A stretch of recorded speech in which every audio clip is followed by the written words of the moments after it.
On est de retour, on passe maintenant au Gabon. Le Gabon, Ali Bongo est invisible à Libreville et cela suscite des interrogations. 6 mois après son AVC, malgré plusieurs retours au pays, dont un définitif fin mars, le président Ali Bongo Ondimba reste invisible à Libreville, suscitant des interrogations. Le 23 mars, des milliers de Gabonais s'étaient pressés pour accueillir leur président de retour définitif après 5 mois d'absence quasi ininterrompue en convalescence à l'étranger après avoir subi un AVC fin octobre dernier en déplacement en Arabie Saoudite. Durant plusieurs mois, M. Bongo avait reçu personnalité politique et membre de la majorité. Son compte Twitter avait repris du service et les communiqués se succédaient au rythme des visites. Le chef est en super forme, avait lâché à l'issue d'un conseil des ministres celui de l'économie, Jean-Marie Oganda, mais depuis 20 jours, nouveau calme plat. Non, moi j'ai appris que hier lundi, qu'il a échangé avec le Premier ministre, qu'il a tweeté, mais reste à savoir si c'est une nouvelle photo ou c'est une ancienne, parce que vous savez, avec la technologie aujourd'hui, on peut tellement modifier les choses. Mais le problème de Ali Bongo, c'est un problème très, très, très particulier. Ici, même sur ce plateau, j'avais dit que Ali a besoin du repos.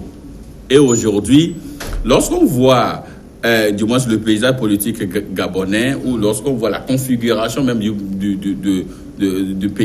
paysage politique, vous verrez qu'aujourd'hui, il y a tellement donc de personnes qui peuvent assurer la relève sans que lui soit tranquille chez lui. Ouais.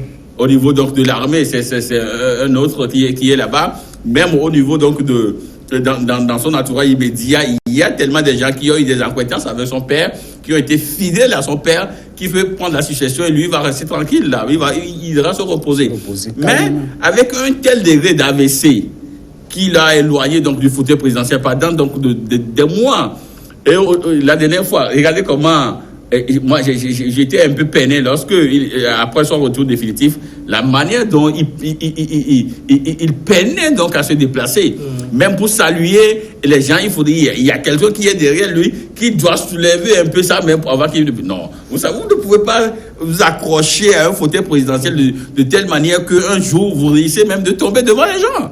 Aujourd'hui, avec son degré d'AVC, il a besoin du repos s'il veut véritablement vivre longtemps. S'il veut vivre longtemps, parce que ce qu'il fait là, je crois, ça devient une obsession, ça sort donc de l'ordinaire. Hein, tu es malade, tu es souffrant, tu n'as plus les capacités physiques requises pour assurer ces fonctions-là, mais tu t'accroches. Je ne comprends pas. Alors, ce qui fait que les gens s'interrogent à Ali Le Grand, c'est parce que du temps où Ali Bongo était très en forme, c'est quelqu'un d'hyperactif, très présent sur les médias. Même quand il sort de chez lui pour je ne sais quoi, il doit être filmé et tout. Aujourd'hui, quand tout cela n'existe plus, alors que le président est revenu, tout le monde a dit qu'il est bien portant et qu'on ne le voit plus, on est en droit de se poser des questions. Tout porte à croire que la situation est suffisamment grave. Suffisamment grave et que son obsession pour le pouvoir est tellement élevée que ce monsieur qui n'a besoin que du repos s'accroche au pouvoir à un degré de sorte que même son entourage, quelquefois, manque des mots pour parler. Vous vous rappelez que récemment, interrogé par l'agence France Presse, il y a eu silence radio au sein de la présidence. Les gens n'ont pas pu réellement se prononcer sur le tas de M. Bongo. Donc, pour dire que, quelque part, les rares apparitions furtives pendant pratiquement un mois du président sont totalement floues. Qu'est-ce qui prouve que réellement, il a réussi le Premier ministre hier ? Et même s'il a réussi, quelqu'un qui aime vraiment le bain de foot, comme on le dit, qui aime vraiment les médias, qui aime même le foot, qui aime apparaître en grand public. Mais comment se fait que cela n'est pas aussi médiatisé comme tel? Et que c'est sur le compte Twitter seulement du président qu'on apprend, que le monde entier apprend cette rencontre avec le Premier ministre. Le média officiel donc, du Gabon, son compte Twitter. C'est quand même triste. C'est quand même triste pour dire quelque part que ce monsieur veut tout simplement qu'on dise un jour que, bon, voilà, il est décédé en étant au pouvoir. Parce que vous savez, je dirais que, quelque part, c'est une personnalité qui est tellement imbue d'elle-même, de sorte qu'il n'aimerait pas avoir certaines critiques. Après, quoi, dire que c'est un ancien président et qu'il s'accrochait, il est arrivé au pouvoir de telle manière, de sorte qu'aujourd'hui, voilà, il est là, et que peut-être quelqu'un que hier, il trouvait comme un citoyen lambda sur qui il pouvait marcher, qui puisse venir chercher après à critiquer sa gestion. Donc, quelque part, autant s'accrocher, rester là, et tant mieux si la mort venait, je m'en vais. Je pense qu'il est dans cette logique-là. Sinon, à quoi ça servirait de s'accrocher à un pouvoir où vous ne savez même pas où est-ce que la décision se prend? Parce qu'au jour d'aujourd'hui, qui est-ce qui dirige vraiment le Gabon? Il y a les ponts du régime qui sont là, qui ont collaboré longuement avec le papa, puisqu'il n'a fait que suder à son papa au pouvoir, et qui peut valablement remplacer sur Ali Bongo. Mais si le monsieur s'accroche, il faut comprendre, allez-y comprendre que quelque part, bon, il attend bonnement la mort, qu'elle vienne, parce qu'avec un personne ne peut imaginer que ce monsieur quand même puisse encore chercher à diriger le Gabon. Alors, il y a Jeune Afrique qui lui pense que Ali Bongo serait actuellement au niveau de Londres parce que l'hebdomadaire s'appuie sur les horaires de décalage du jet privé de la présidence vers la capitale anglaise. Et on sait que sa femme Sylvia a une résidence dans le quartier chic de Mayfair au niveau de Londres et que Ali Bongo serait recherché par là. Oui, moi il est perdu. Voilà, donc je disais, quand lorsqu'on annonçait Thabo Banta là, avec c'est un retour définitif, mais je dis non. Ouais. Parce qu'avec ce tel degré d'AVC, à moins qu'il a fait transférer les hôpitaux donc, de Londres au Gabon, là on peut être sûr. Sinon, c'est quelqu'un qui a souvent besoin donc des soins. Et puis pas n'importe quel soin aussi parce que l'UTT et du moins ces hôpitaux là en Angleterre et tout, bon c'est un monsieur qui devait aussi trépasser. Oui. Voyez-vous, donc sinon si c'était un citoyen lambda qui a cette tête de d'AVC, on devait quand même conjuguer son nom au passé, voilà. Donc aujourd'hui je crois que le monsieur il ira quotidiennement là, mais sauf que derrière lui aussi il y a eu une tentative donc de coup d'État. Ouais, donc c'est les plus bêtes, mais ça va laisser quand même des traces. Hein, ça va laisser quand même des traces. Aujourd'hui, je crois qu'il y a aussi son cousin qui est le patron donc du service de renseignement. Donc bon, un bon matin, il peut dire je peux maintenant déposer le frère quoi et prendre et assurer les fonctions. C'est possible. Ali, en voyant l'homme, on sait que c'est pas quelqu'un qui va lâcher facilement. Donc, il préfère être là. Au moins, si je suis là, on saura qu'il est au pays. Mais restez savoir s'il est ici, il est aussi là parce que il faudrait, depuis son retour, c'est fini, quoi. Même la télévision d'État ne nous montre pas ces images. C'est lui-même. Oui, voilà, c'est pourquoi je dis que c'est fort probable qu'il ne soit pas au pays. C'est fort probable, mais bon. Bon, sur l'image qu'on voit au fond de notre écran derrière nous, voyez Ali Bongo, Angeliba bleu avec le Premier ministre. C'est l'image Ali le Grand qu'on a montré hier, où Ali Bongo s'entretient. Il a fait le tour du monde, cette image. C'est vraiment triste. C'est triste, Samuel. C'est triste. Pour dire que, quelque part, nous sommes encore très loin en Afrique, de comprendre un peu ce qu'on appelle la gestion de la res publica, la gestion du bien public. Est-ce qu'on doit lâcher le président parce qu'il est malade? Non, écoutez, le président d'abord, avant d'être président, il est un être humain, et il est président, il est un être humain comme tout le monde.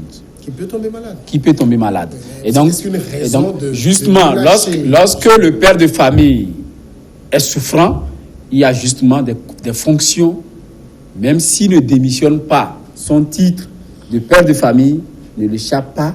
Dans tous les cas, il y a de ces fonctions régaliennes qu'on confie à d'autres personnalités. Mais dans le cas d'espèce, nous sommes sur le plan de la gestion de toute une nation, de tout un État. Et lorsque vous n'êtes plus en mesure de le faire, il va falloir quand même que vous puissiez démissionner ou du moins que vous acceptiez à ce que les services reconnus dignes de ce nom puissent faire le contrôle pour détecter votre capacité encore à continuer d'exercer cette fonction régalienne ou non. Parce que je crois qu'il y a la coalition de l'opposition qui demande à ce que les services dignes de ce nom puissent faire ce contrôle.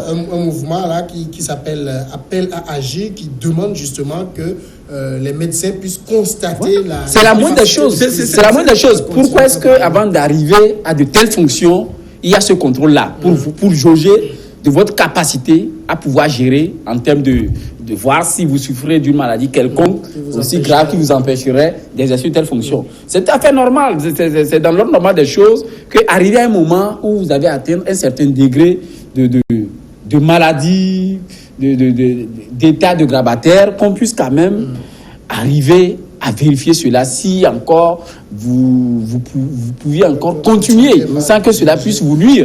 Mais acceptons cela, c'est le minimum, c'est un peu ça. Dans les pays comme le Gabon, c'est que Ali Bongo, c'est le ciment aujourd'hui. Non, vous savez, c'est une manière donc de présenter en fait le pays et de dire que après lui... C'est vrai qu'entre Bongo, Gabon, c'est pas... Non, oui, je crois que ça résonne bien, mais sauf que, vous savez, après lui, il y a quand même des gens, des Gabonais qui sont tellement intelligents, hein, qui ont quand même l'étoffe nécessaire pour diriger ce pays-là. Il ne faudrait pas que les gens aient cette tendance-là, cette culture à croire que sans moi, on ne peut pas diriger ce pays. Je crois que lorsque, lors de son dernier mandat, lorsque Obama est venu donc au Kenya, il a dit quelque chose de très important. Il a dit que lui, s'il veut encore postuler pour un troisième mandat, il est sûr qu'il peut gagner. Mais ceux qui sont là et qui ne veulent pas quitter parce que pensant qu'il n'y aura plus de gens pour diriger ce pays, c'est parce qu'ils ont échoué dans leur mandat, donc à voir peut-être cette succession-là. Donc aujourd'hui, si on croit que non, après Ali Bongo, après Ali Bongo, il n'y a plus personne à diriger ce pays. Nul n'est indispensable. Nul n'est indispensable. Et puis le monsieur n'a plus les facultés nécessaires pour assumer cette fonction-là.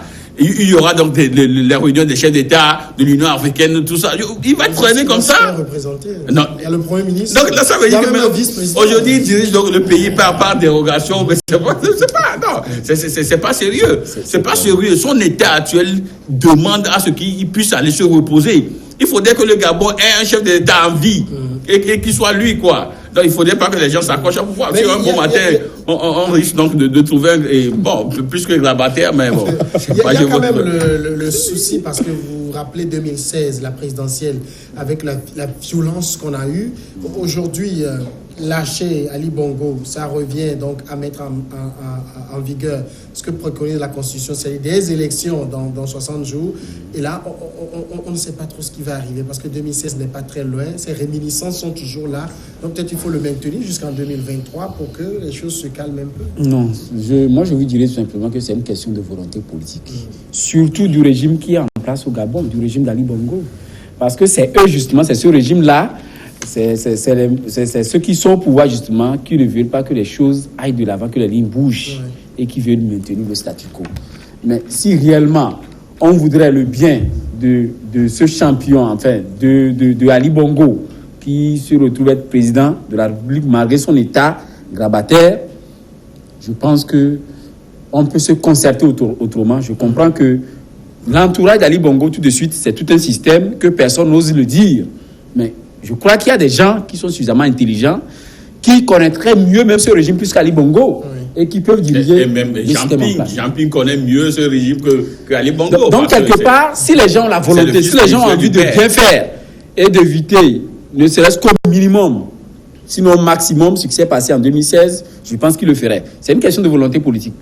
C'est une question de volonté politique. Et puisqu'en Afrique, nous n'avons pas la culture de la démission. Mais on est quand même, d'abord en matière politique, mais d'abord au sommet de l'État où les calculs sont très, très compliqués. Hein. Oui, je suis entièrement d'accord. Mais les calculs sont compliqués. Mais quand on veut que les choses puissent marcher, il faudrait faire les choses de sorte que le jeu soit ouvert.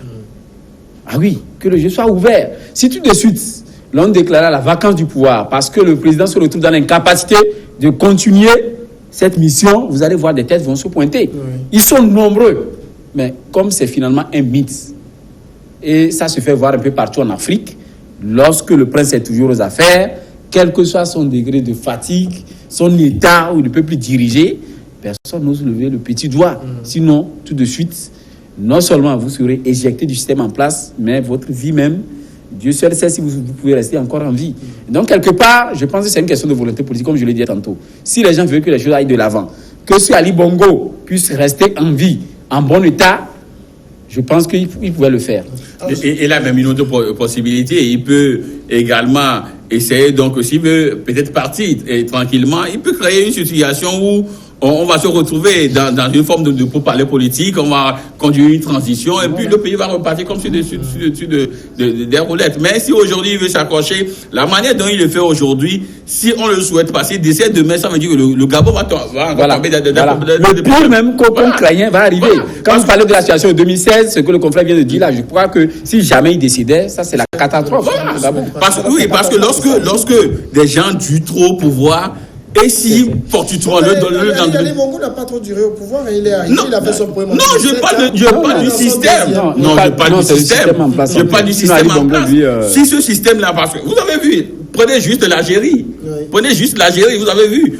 Au lendemain même, après même l'annonce donc de la démission de Bouteflika, c'est fini. Le pays est balancé dans ce que nous avons vu. Regardez le Soudan. Si un système doute au pouvoir et que les gens n'ont pas su préparer donc la succession pour que le pays puisse continuer à se développer, puisse continuer sur le plan politique, donc à aller de l'avant, vous verrez qu'on va retomber dans des travers, dans des situations déplorables. Et là, le pays va peiner, va encore perdre des années avant de se relever. N'oublions pas aussi qu'on est en Afrique et on dit qu'un chef ne connaît pas son successeur de son vivant. Ah non, ça c'est des slogans que nous connaissons. C'est terrible.